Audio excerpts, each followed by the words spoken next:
email.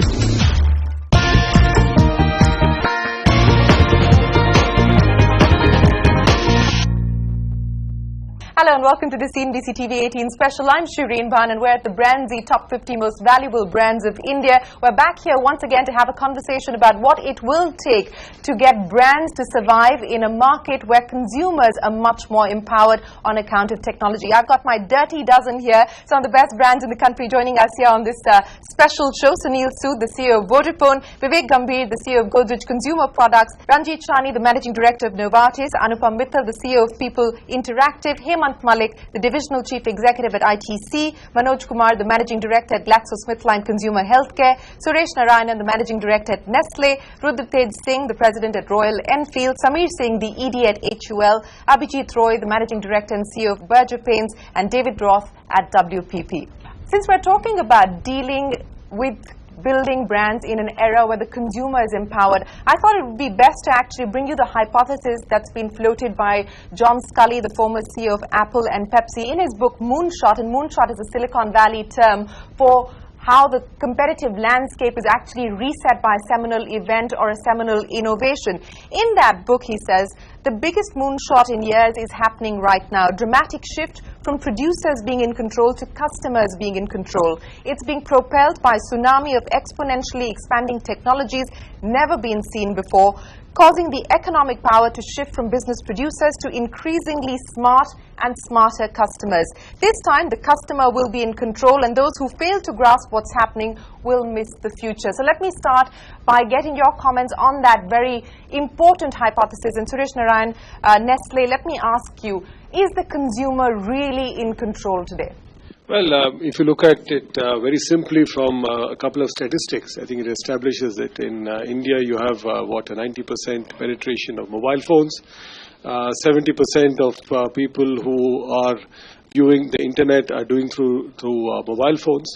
And I think the entire, and if you look at television, for example, has got a 60% reach. So therefore, it's very clear that going forward, the medium of the mobile, the medium of the internet, the medium of digital is very clearly taking the conversation away from brand marketers to the consumer who decides what the conversation should be. Sunil Sood, let me ask you this. How has this changed what you're doing, for instance, at Vodafone? The advent of an adaptive middle class, the advent of the adaptive millennial generation, a more empowered consumer. How are you dealing with it, for instance?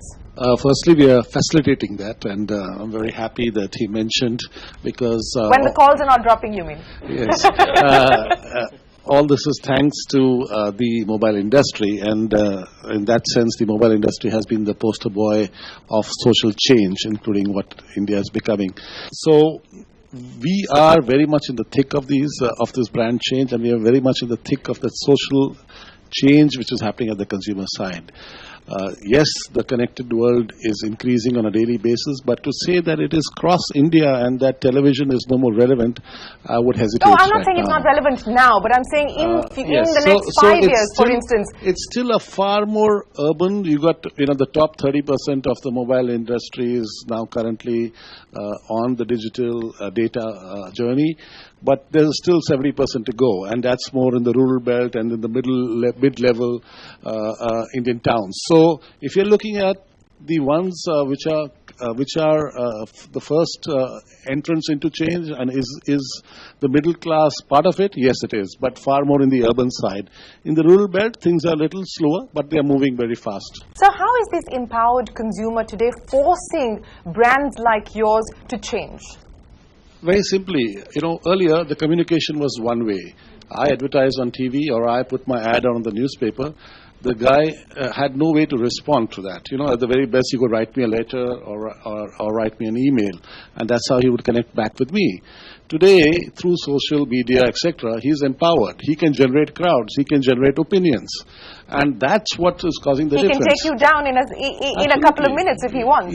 Yes, and one has to be careful on that area, and one has to watch out that we are delivering what we promise. And that's very, very important, because he can question you in a second and he can gather a crowd in a second. And that's a very important part of the change. How concerned, is that your nightmare? Is that your number one concern today? No, not really, but it's definitely something you've got to be very, very conscious of. So you Shereen, have to ensure delivery. I want to get you in on this because you're living through that nightmare today, aren't you? I mean, you spent decades building a brand in this country, and in a matter of days, that brand was brought to its knees. You're living through this nightmare. Well, I think in a sense, you're right, Shereen, that, and I think the comment that was being made that the conversation changes very quickly, and it can move from very positive to extremely negative, also in a matter of seconds and if not in a matter of days. Surely that is the reality that we are living in. But I would also take it as a huge opportunity. I think what's happened to us is something that makes all brands vulnerable in some sense or the other. And fine, we have our learnings from it as an organization. But going forward, I think there is a huge opportunity in engaging in that conversation in a constructive, empathetic, and in a positive manner. And that's what I take out as an organization coming out of this crisis, hopefully, relatively soon. Okay, let me shift and talk about some of the other issues that this conversation is throwing up at this point in time. And this really is, and Samir, I'll get you to comment, and then I'll bring the gentleman from the other side into the conversation as well. Take us through what kind of customer plans, for instance, organizations like yours are now being compelled to look at. I think, let me try and answer that question in a slightly different way, which is, I think, still more relevant to our organization. I think the first thing is traditional advertising or traditional marketing. It's just a pejorative term for something that will not die for the next 15 years. In India, it is very, very relevant, and it's all about having differentiated propositions, great brands, great insights. That whether you are communicating to her on digital or with a customer plan, so I think the medium is, you're saying, irrelevant and for therefore now. Even television and exactly the kind of thinking that has held us in good stead will stay relevant for the next 15 years. Now, when it comes to digital, I think like Suresh said, I actually see it as a huge opportunity. I'm not sort of dying every day, sleepless nights, thinking who's going to sort of find the weak link in my brand. There will be weak links. Despite videos going viral.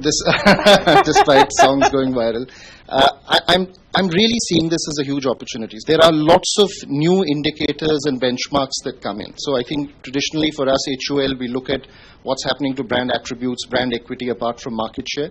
But now we are looking at how many people are going online, how much are they buying from our sort of e-com websites, how much are they engaging with this app. And that's creating a whole new world of opportunity for us.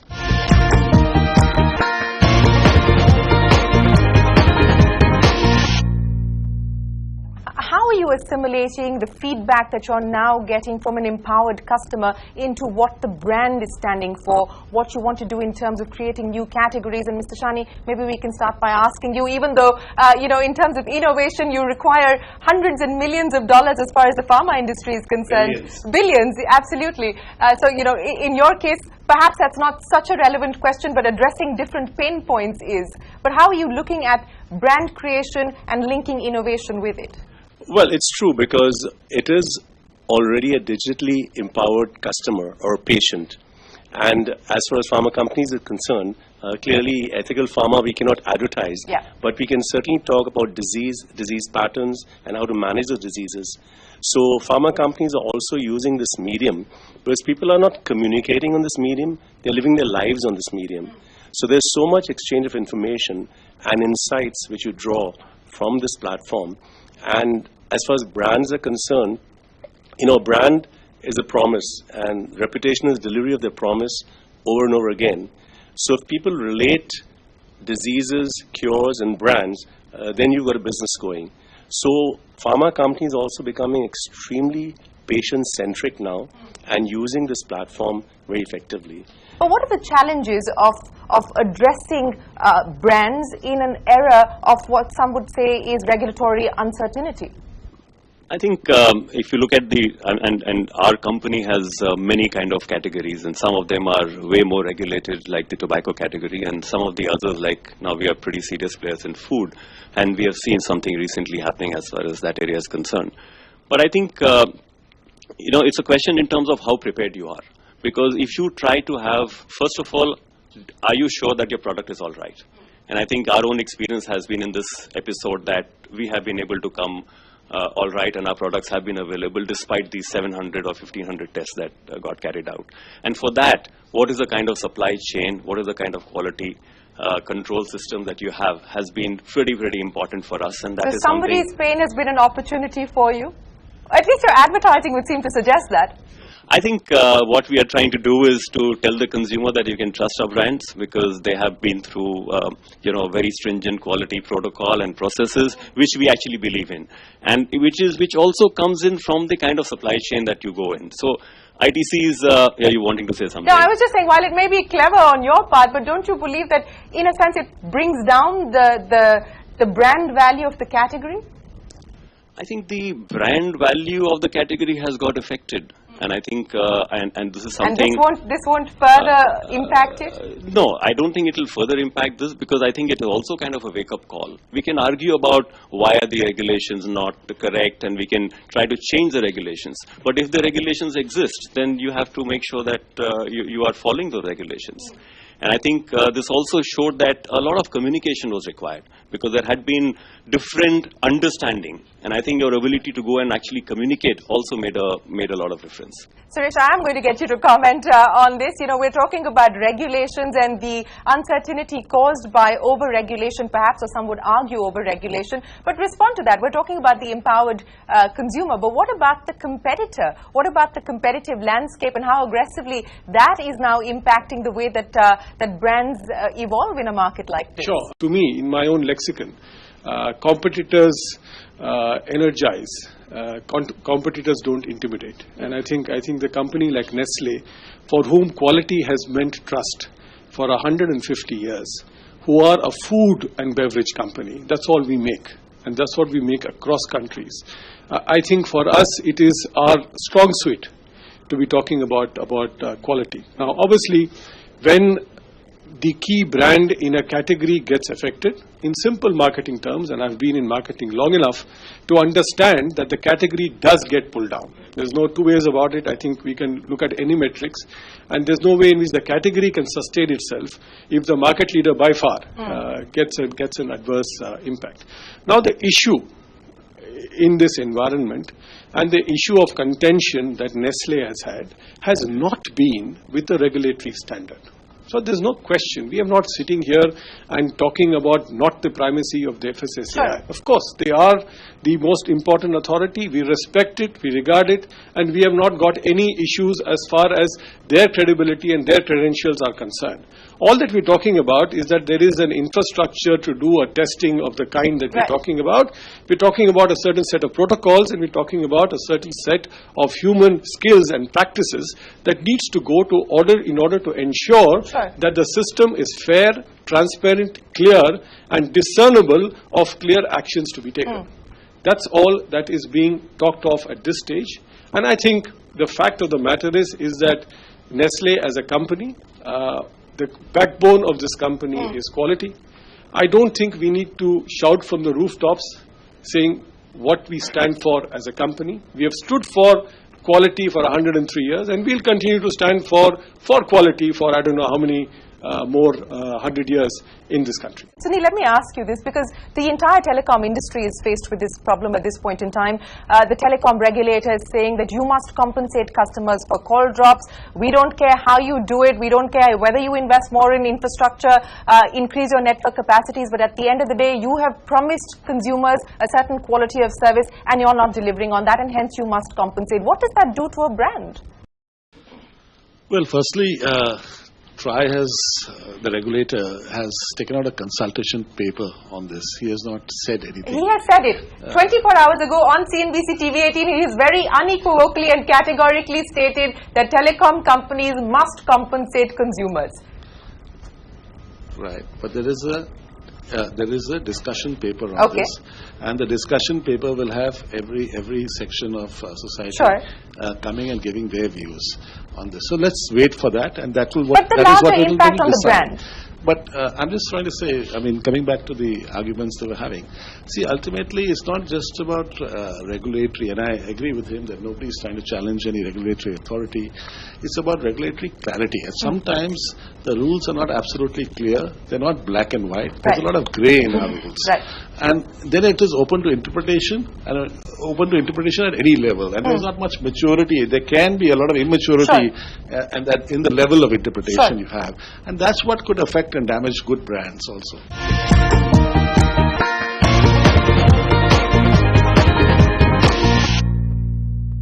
Let's move on and talk about the empowered customer also being an influencer, and that's exactly what you're seeing happen. Vivek Gambhir, let me get you to respond to that. How are you dealing with the fact that the consumer is now actually influencing other consumers? You can get price information, you can get reviews, you can get product reviews, and all kinds of things available now, which are consumers telling other consumers what they ought to buy, where they should eat, what they should do, how they should spend their money. How is that impacting brands like yours? You know, the first thing we learn in marketing is that the consumer is king. So this is nothing new. Then we learn that the consumer is queen. And then we learn that the consumer is a prince or a princess. So in all of marketing's objectives have always been to satisfy the needs of consumers. Yeah. What's been happening is because of technology and because of the prevalence of multiple channels, I think the balance of power is shifting a little bit to the consumer. Little bit or a lot? It's an evolutionary process, and it probably might happen a lot quicker than what we think it would happen. Traditionally, marketing is sat on a pulpit. So you're not thinking it will take a 15-year transition period, or you think I it will happen a lot think these sooner? kinds of changes, because of what's called the network effect, tend to happen much more quicker than what we would think to. Typically, marketing is sat on a pulpit and preached to consumers. I think what's now happening is that marketing has to figure out how to be part of consumer conversations.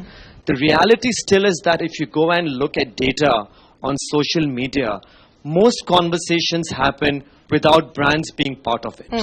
So the key for a brand is to figure out how to infuse itself into a conversation while being authentic. Okay. And that is the fundamental challenge that marketers will face, is how do we make consumers talk about us as opposed to us talking about our own brands. And that's a fundamental shift that's going to happen. Consumers are increasingly becoming more of advocates. So we have to be authentic. But as long as we deliver the right propositions, as long as we create products and services that our consumers love and delight, it will happen automatically. Of course, I mean, the differentiation, innovation, all of that, is a given. But let me bring the two gentlemen here, and let me start with you, Anupam, about this point about consumers now becoming advocates, consumers becoming influencers, of course, aligned with the fact that you now have technology to disseminate that kind of opinion. What does it mean for a brand like yours? How are you engaging with the consumer?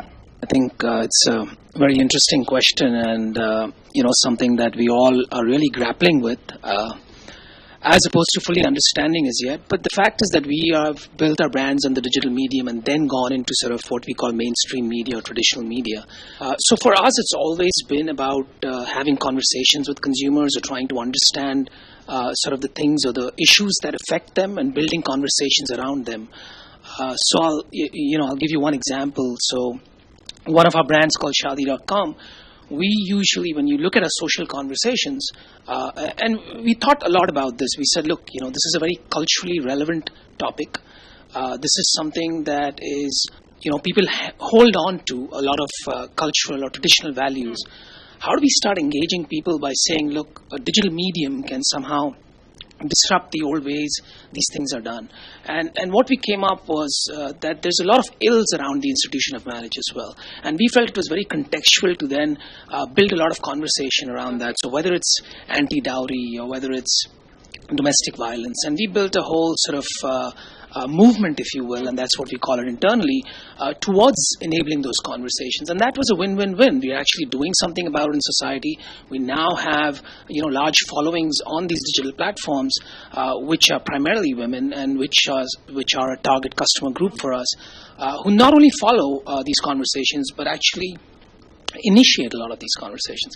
So I think to start to think of businesses beyond just that product that you're selling, and things that might be affiliated in that particular area, whether or not it impacts your product directly, is something that plays out in the longer term. So we never actually on social media talk about our product, but actually have conversations around it.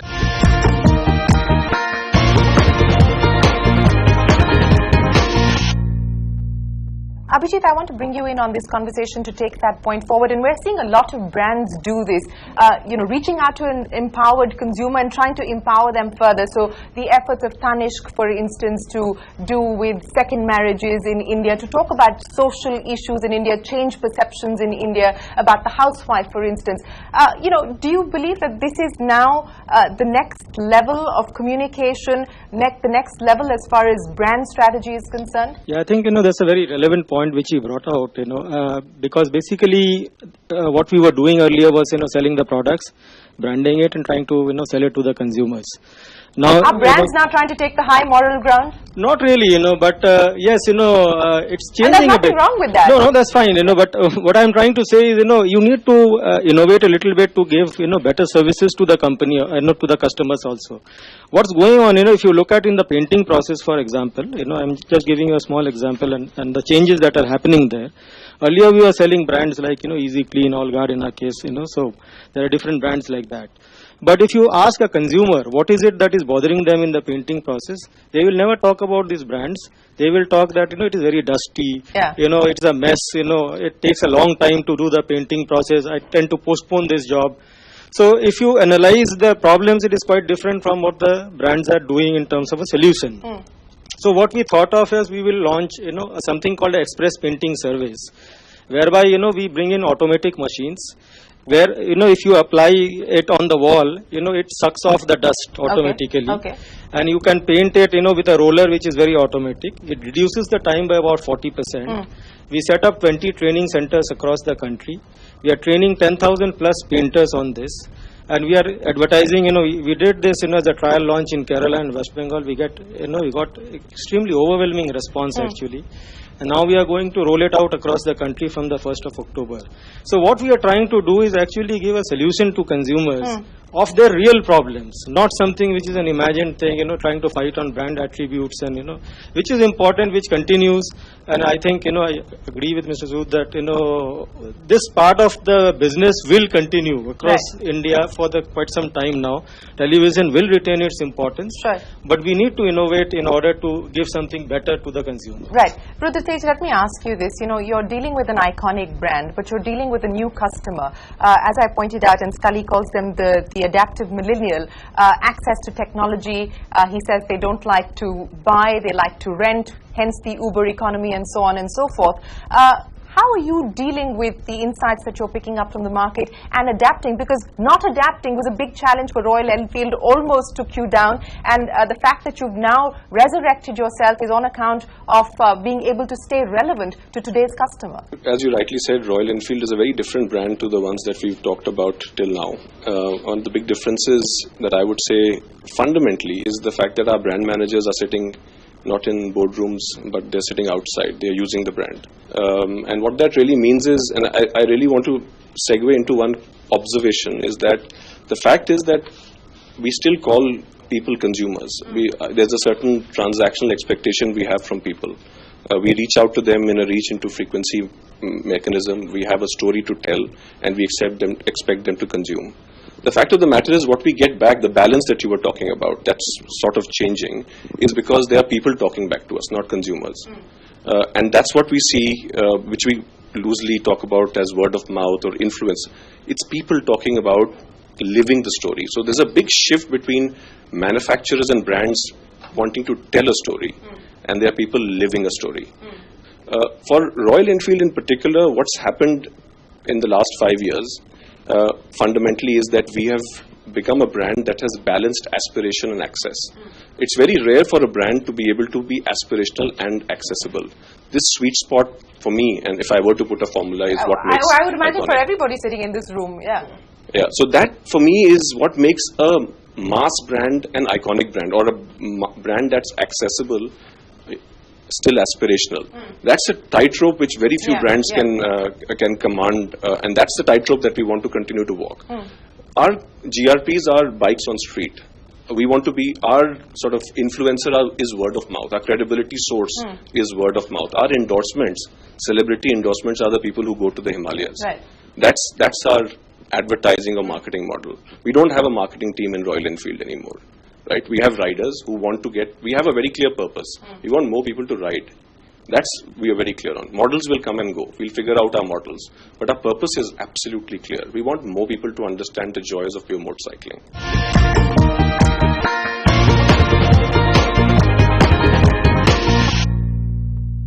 I want to pick up on the point that Rudra was talking about, and this is this tightrope balance between aspiration and accessibility, and that really is a challenge for most brands operating in countries like ours and perhaps other emerging markets, and perhaps now even developed markets, as we actually see economies slow down, even in the most developed markets like the US, for instance. I mean, how do you address this challenge of aspiration married with access? I think, again, that's very interesting. I think that is a challenge. But the truly great brands, the truly big brands of India, I would argue, do both. So there is a certain degree of aspiration that our consumers have, that our women have who use the products, in Rudy's words, which we underestimate as brand managers. Okay.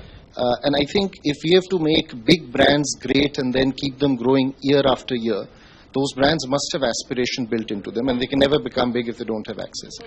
And just returning to the earlier thing, because I agree with almost everything that's been said, and I think the way I would say it in an empowered world is, when I look at the roster of brands I handle or what our competitors are doing, for a brand to become great in this world, and in India, it's an evolutionary process. People sort of are getting more vocal and they can be heard.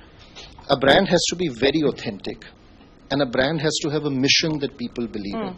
So when I look at my thing, I look at a brand like Dove, which has done really well, grown. It's one of the fastest personal care brands in India. But we've just, scratched the tip of the iceberg, because this brand has a power that we never use models in it. We only use real people. We never tell them what to say. They say, and that becomes the ad. We assume you don't tell them what to say. No, believe them, we have some draconian rules for that. I don't follow it on my other brands because those are different kinds of brands. Yeah.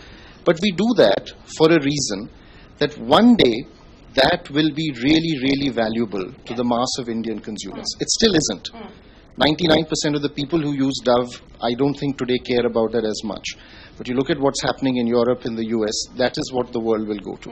And the second thing is the mission. If Dove challenges beauty stereotypes and says, look, because only 10% women think they're beautiful. That's a shocking number. Yeah. Now, Dove has taken that, and Dove took that in the 80s, long before anyone woke up to that particular articulation of it in America. And then Oprah took it up, and so it almost like Dove started a social movement. Yeah. The day we're able to start that in India, then the brand gets even bigger. That's an important point, and let me ask you this, Manoj, because the point that Samir is making and Rudra made as well. How important is it today in the competitive landscape, in an empowered world, for brands to actually combine passion with mission, take the high moral ground as we were discussing? Yeah, I think one of the things, if you just look at what brands are, in a way, if you were to define it, they are a trusted bundle of attributes. And today's empowered consumer is actually very much empowered to question you on all the attributes. And the empowerment is to the extent of comparing one attribute of one brand with another attribute of another brand. Yeah. So in this situation, you really need to have... And there'll be some website in the world putting it all out there together for you. Yeah. Exactly. And I think during this period, you've got to think about if the brand doesn't have a purpose, if it doesn't have a mission. To me, the purpose and mission is like a North Star. And your development of products and your communication and your engagement with the consumers has to be keeping that North Star in mind. A lot of brands which are going to be successful in this age of empowerment are those brands with those mission. Because you can't have any tactics which is not consistent anymore. You can't have just tactical activities behind a brand. You can't have actually, in fact, if you think about it, in the light of the conversations we're having, probably we don't have to call people brand managers anymore. We'll have to call them as brand stewards. Okay. They have to navigate the conversations which are going on. And they need to know what is the reason for existence of a brand. So to me, I think this has become one of those very important things, and the brands which are successful and will be successful will be brands with a purpose. Ranveer Chari, in a market like India, that costs you brand value, doesn't it? When people turn around and see court cases being fought over not granting licenses, for instance, for a particular drug or so on and so forth. Well, that is another story by itself, but the fact is, India is a generic market. In fact, even US is the most patent-protected country. 82% of the prescriptions are generics. And we are actually working at the bottom of the pyramid. And thanks to C.K. Prahlad, bless his soul, he gave us this idea. But is the pharma industry innovating enough to address the pain points of the bottom of the pyramid?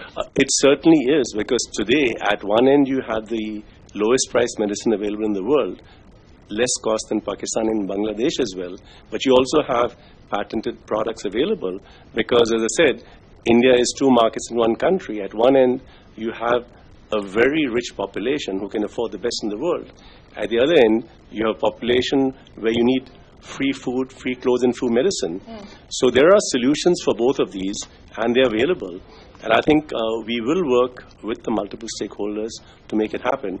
And as a brand, I agree with you, the pharma industry is needed by everybody, but liked by few. So you've got some work to do there.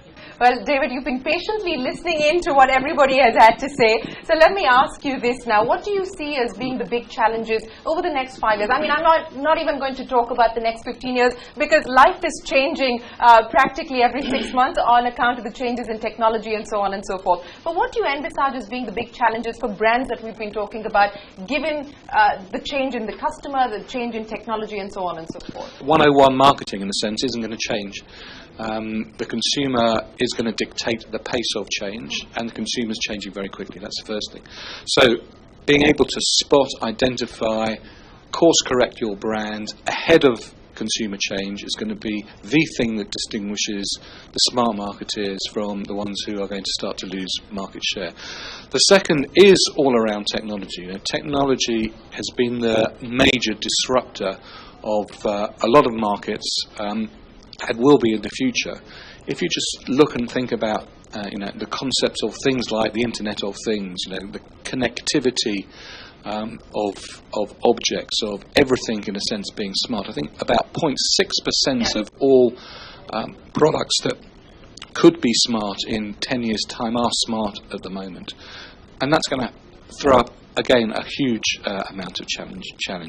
And I think the third, and one of the most important, is this whole notion of what is it that consumers are going to buy in the future. And the thing that they're not going to buy in the future is a product. What they're going to buy into is what does the brand say, what does the brand do, how does the brand act, and what is the greater purpose of that brand. And again, I think all marketers are going to have to get much smarter at being able to articulate that in the organisation and pull that through the organisation.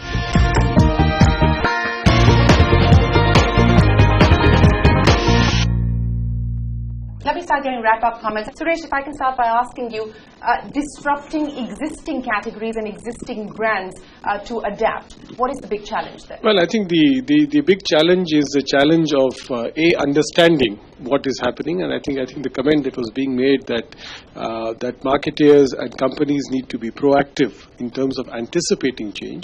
There is always a set belief that this is the way it has worked, don't change it unless you have to change it. And that's where I look at, for example, in our own case, a crisis as being an opportunity for making those changes that you need to make in order to take things forward. Okay, Sunil? See, the world is changing pretty fast. And what you really require is insights. So every brand or every category needs to watch out for these insights. Understand what are the pain points of your brand or of your category. See how you can satisfy it and fulfill that. WhatsApp before WhatsApp thought of WhatsApp. Absolutely, it's one of the biggest failures. We were selling SMSs for so many years. We could have adapted and modified if we saw the insights of the customer to a WhatsApp or an equivalent product. We didn't modify the product; we left it as it is, and that's why we are paying for it. You need to manage your core, keep it aspirational, because the fact is, at the bottom of the pyramid, there is huge opportunity which will remain there for a long time, whether it's in hygiene, whether it's in beauty, whether it's in foods. It's a huge opportunity, and ignoring that would be just stupid. But at the same time, as you disrupt and premiumize categories, you have to take a lot more risk. And I think this thing sometimes that big companies get in of going too slowly and over-testing, and I think becoming risk-averse. And becoming risk-averse usually is sort of the first sign that they'll go down. So I think, but it has to be a mix of the two if you want to sort of sustainably keep winning. Okay, Vivek? I think along with adaptability and nimbleness, which you were alluding to, the two other extremely important characteristics are humility and listening. I think brands need to be far more humble, marketers need to be far more humble, and second of all, listen to consumers. If you truly believe that the consumer is going to have the power, then I think all of us have to do a much better job of listening to consumers. If we do these three things right, adaptability, listening, and humility, along with experimentation, I think those will be the winning brands of the future. And you'll be back in this room next year as well. Arifah. We should constantly be experimenting. And I think there is no foolproof methodology of protecting brands. We know what's not going to work. You know, when you talk about how to be authentic, how to be perceived as authentic, those are wrong conversations, right? You have to be authentic. In today's day and age, you cannot but be anything else. So I think that it starts with that. But beyond that, for any company to protect against disruption or disrupt themselves, you have to create a culture of experimentation and integrity towards what you observe in those experiments. I think that's really the only way that one can continue to fight the battle for mind share when it comes to today's customers. Consumers, by definition, sounds transactional to me. And that's something which forces us to think and behave in a certain way versus treating people as real people. And I know that sounds esoteric, but it's a very difficult thing to convert an organization from expecting consumption to having relationships with people. And fundamentally, if I were to just put Royal Enfield into that lens, are we selling motorcycles or are we part of a zeitgeist where the people who wanted to reconnect with themselves, which was a midlife crisis, is now not a midlife crisis anymore. Our average age of our consumer has, in 5 years, it's a remarkable statistic, I couldn't believe it, has moved from 38 to 28 of a buyer. What it means is the zeitgeist is early on. Exactly. What it means is that the need to reconnect is what we are part of rather than selling motorcycles. Today we are actually, as companies who have been very cautious. If you look at a lot of brands, the big brands have actually been built with a lot of care. And today it's very difficult to let those brands let loose. Let consumers participate in brand building. That's right. It's a very, very scary feeling. I mean, if you come to think of it, to let other people who you don't think are qualified to handle, but they're the guys who actually buy your brand, so give them some credit for it.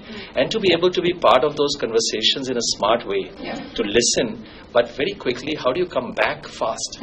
And that's where a lot of things are, it's not only the industry which has to do it, the whole ecosystem around. Right. The government, the processes.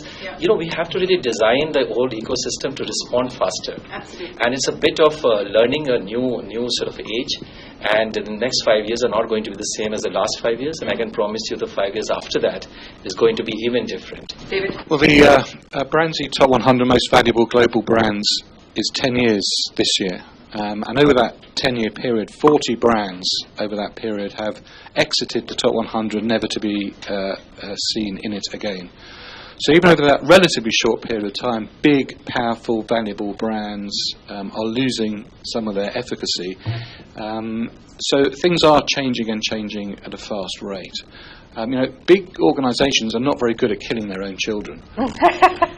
But I think they're going to have to be that. They're going to have to be quite ruthless, and they're going to have to start looking and treating and working internally. I think it's very much an internal culture thing. Treating themselves as their own competition to survive, and also working in the same way as a startup company would. Right. And I think if you start to have that type of mentality, then I think the future is bright. Ranjit Shani? You talk disruption of brands. I think it's not the millennials that you have to worry about. It's the Generation Z, the 13 to 19-year-olds. So catch them young. That's one part. The other part, of course, is brands should also collaborate. Levers is in hygiene. We are in health. We could collaborate easily. Why haven't you? Well, Vodafone, we could do e-health with them. Pepsi and Coke, their supply chain. I asked my question again. Why haven't you? Supply chain goes right to every village. So I think there are some ideas beyond. Are we even remotely in the vicinity of competitors now being collaborators? And you're not even competitors in this room. Precisely. I mean, some of you are, but a lot of the people that you're trying to reach out to are not your competitors. Well, we're at separate tables now, but we'll be on the same table soon enough. Well, hopefully we've helped bridge that gap. Absolutely. I think that's really where brands can collaborate and reach the consumer better and faster. Abhijit? The Indian consumers, if you look at it, it can be divided into two broad groups. The one which is, I agree with Samir partly, that, there is a group where if you give a good quality product, make it available, advertise it well, I think you will win the battle there in that segment. But in the urban centers, it is evolving very fast. It is, changing at a very, very rapid pace, where you need to do things differently, be innovative, and tackle that situation differently. That's what we are trying to do. Hemant, you get the final say. I think another aspect of what brands can do is actually build sustainable supply chains. How do you make sure that your product is always consistent? Is your ability to actually go down to the farm and pick up the product from there, and in that process actually create a sustainable supply chain and a sustainable value chain, which actually gives, in a manner of speaking, empowerment to everybody in the supply chain. And therefore, our example of e-Chopal, and today we are the single largest buyer of wheat after SCI in the country. Gentlemen, it's been a pleasure speaking with you. Thank you very much for sharing your thoughts and insights on what it will take to create brands that have value, that have meaning in an era of empowered consumers or empowered people, as Rudra would like us to say. And I think the crux of the matter, and through all our conversations here this evening, is very, very clear that brands will need to marry passion with purpose.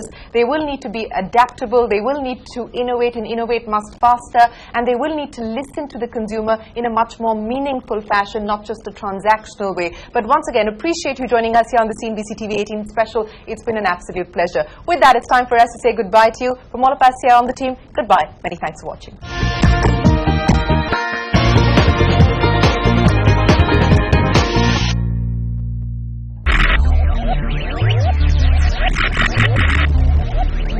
Focus, ideate, innovate, enable.